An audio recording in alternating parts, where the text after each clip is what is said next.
Hello friends, வணக்கம் and welcome to my favourite recipes Tamil. இன்னைக்கு ரொம்ப டேஸ்டியான ஒரு சைட் டிஷ் ரெசிபி பார்க்கலாம். கடாய் பன்னீர் எப்படி செய்யுதுன்னு பார்க்கலாம். இது நம்ம ரெஸ்டாரண்ட் சைடில் ரொம்ப டேஸ்டாக இருக்கும். நம்ம வீட்லேயே அரைச்ச மசாலா வச்சு சூப்பரான கடாய் பன்னீர் எப்படி செய்யுதுன்னு பார்க்கலாம். ரொம்ப டேஸ்டியான இந்த கடாய் பன்னீரை நம்ம சப்பாத்தி கூட வச்சு சாப்பிடலாம், இல்லை நான் கூட வச்சு சாப்பிடலாம். ரொம்ப டேஸ்டாக இருக்கும். ஸோ வாங்க எப்படி செய்யுதுன்னு பார்க்கலாம். நான் இன்னைக்கு 200 கிராம் பன்னீர் எடுத்திருக்கேன். ஸோ அதை கியூபாக நம்ம கட் பண்ணி எடுத்துக்கலாம். ஸோ மசாலா ரெடி பண்ணிக்கலாம். கடாய் வச்சுட்டு அதில் 1 டேபிள் ஸ்பூன் தனியா போட்டுக்கலாம், 1 டேபிள் ஸ்பூன் சோம்பு போட்டுக்கலாம், 2 ஏலக்காய் சேர்த்துக்கலாம், 1 ஸ்பூன் ஜீரகம் சேர்த்துக்கலாம், 1 ஸ்பூன் மிளகு சேர்த்துக்கலாம், ஒரு சின்ன துண்டு பட்டை சேர்த்துக்கலாம். இது எல்லாத்தையும் சேர்த்துட்டு இதை நல்லா ட்ரை ரோஸ்ட் பண்ணிக்கலாம்.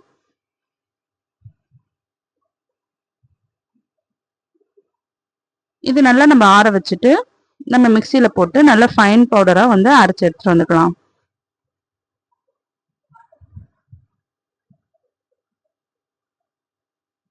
நல்லா இதை அரைச்சு எடுத்துரும். இதை அப்படியே தனியா எடுத்து வச்சுக்கலாம். இப்போ அதே பேன்ல எண்ணெய் ஊத்திக்கலாம்.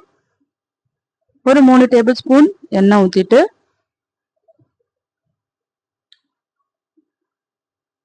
நம்ம கட் பண்ணி வச்சிருக்க பன்னீரை சேர்த்துக்கலாம்.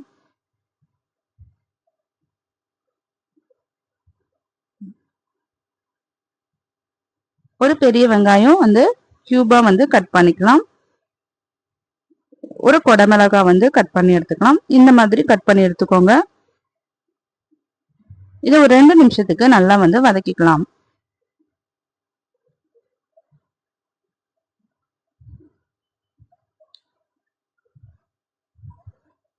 பாருங்க, பன்னீர்லாம் நல்லா கலர் சேஞ்ச் ஆயிடுச்சு. இப்போ நம்ம ரெடி பண்ணி வச்சிருக்க அந்த மசாலாவை இதுல சேர்த்துட்டு ஒரு 2 நிமிஷத்துக்கு வதக்கிட்டு இதை அப்படியே நம்ம தனியா எடுத்து வச்சுக்கலாம். இந்த அளவுக்கு ஃபைன் பவுடரா அரைச்சுக்கோங்க.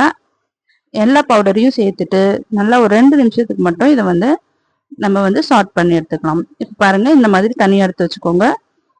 இப்போ பேன்ல எண்ணெய் ஊத்திக்கலாம்.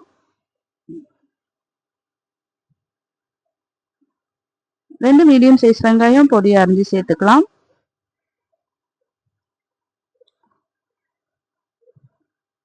வெங்காயம் நல்லா வதங்கின அப்புறமா 2 டேபிள் ஸ்பூன் இஞ்சி பூண்டு பேஸ்ட் சேர்த்துக்கலாம்.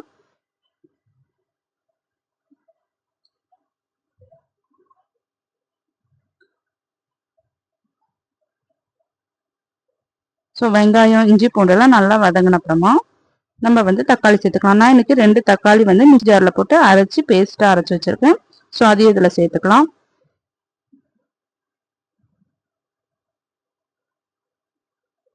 சேர்த்துட்டு இது நல்லா ஒரு 2 நிமிஷத்துக்கு நல்லா வதங்கட்டும். வதங்கின அப்புறமா நம்ம மசாலாலாம் சேர்த்துக்கலாம்.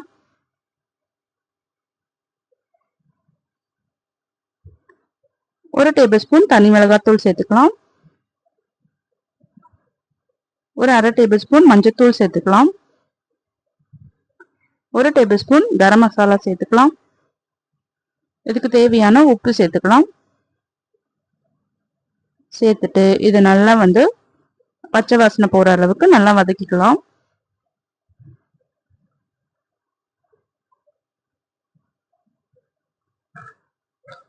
ஸோ நமக்கு எந்த அளவுக்கு கிரேவி தேவையோ அந்த அளவுக்கு தண்ணி ஊத்திக்கோங்க.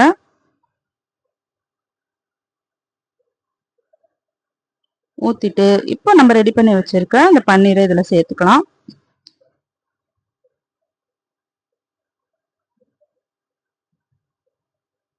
சேர்த்துட்டு இதை ஒரு 5 நிமிஷத்துக்கு